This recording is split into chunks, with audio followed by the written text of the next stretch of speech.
আর কারোর জন্য নয়, শুধুমাত্র মিহালের জন্যই আমি আবারও এসেছি, এমন বক্তব্য দিয়েছিল শর্মিলা এবং সেই ভিডিওটিও অনেক বেশি ভাইরাল হয়েছিল। আপনারা ইতিমধ্যে আমার চ্যানেলে একটা ভিডিওতে দেখেছেন যে শর্মিলা এবং আলম হাসানের সাক্ষাৎকার নিয়েছি। তবে মিহালের জন্মদিনের ভিডিওটাও আমি ইতিমধ্যে আপলোড করে দিয়েছি চ্যানেলে।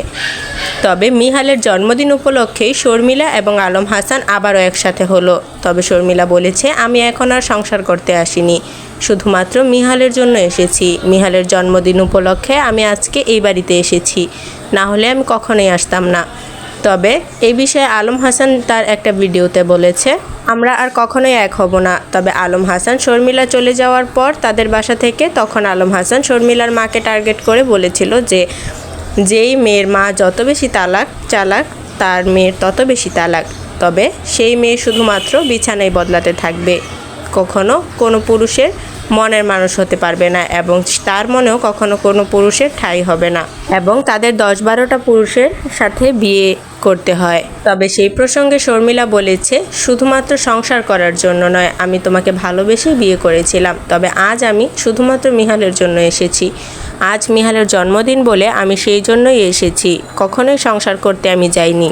আর এই ভিডিওটা ভাইরাল হওয়ার পর দর্শকদের মনে অনেক বেশি কন্ট্রোভার্সি তৈরি হয়েছে যে ডিভোর্স হয়ে যাওয়ার পর এত কাহিনী হওয়ার পরও কেন আলম হাসানের বাসায় শর্মিলা গেল শুধুমাত্র মিহালের জন্মদিন উপলক্ষে। তবে এটা কি মিহালের জন্মদিনটা কি শর্মিলার কাছে একটা অজুহাত ছিল আলম হাসানের বাসায় যাওয়ার? শর্মিলাকে সবাই এখন ব্যবসায়ী এবং প্রতারক মনে করছে।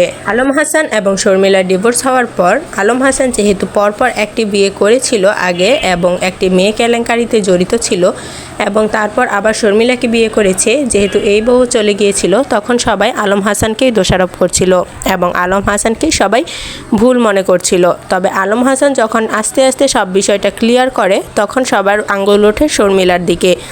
তবে শর্মিলা প্রথম থেকেই মানুষের কাছ থেকে সিম্প্যাথি নেওয়ার কারণে শর্মিলার সব ভিডিওই অনেক বেশি ভাইরাল ছিল। তবে এই আলম হাসানের বাসায় আবার চলে যাওয়ার কারণে এবার দর্শকদের মনে বেশ কন্ট্রোভার্সি তৈরি হয়েছে, যার প্রশ্নের উত্তর কোনোটাই আলম হাসান এবং শর্মিলা কেউই এখন আর ভিডিওতে প্রকাশ করছে না। তবে কি তাদের মধ্যে আবারও মিল হওয়ার সম্ভাবনা রয়েছে? তাদের কি এখনও তালাক হয়নি?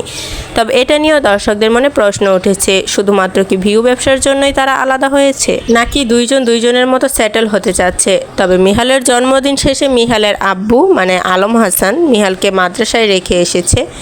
তবে শর্মিলা আর কখনো আসবে না এটাও বলেছে আলম হাসান একটা ভিডিওতে। আর আলম হাসানের সেই দুধ দিয়ে গোসল করা নিয়ে শর্মিলা বলেছে যে শুধুমাত্র দুধ দিয়ে গোসল করলেই বিশুদ্ধ হওয়া যায় না, এটা তার ট্রেন্ডিংয়ে আসার একটি চাল। তো ভিউয়ার্স, আজকের ভিডিওটা এই পর্যন্তই। আশা করছি আপনাদের সবার কাছে অনেক বেশি ভালো লেগেছে। যদি ভালো লেগে থাকে দয়া করে ভিডিওটাতে একটা লাইক দিয়ে দিবেন, প্লাস চ্যানেলটাকে সাবস্ক্রাইব করে দিবেন। আল্লাহ হাফেজ।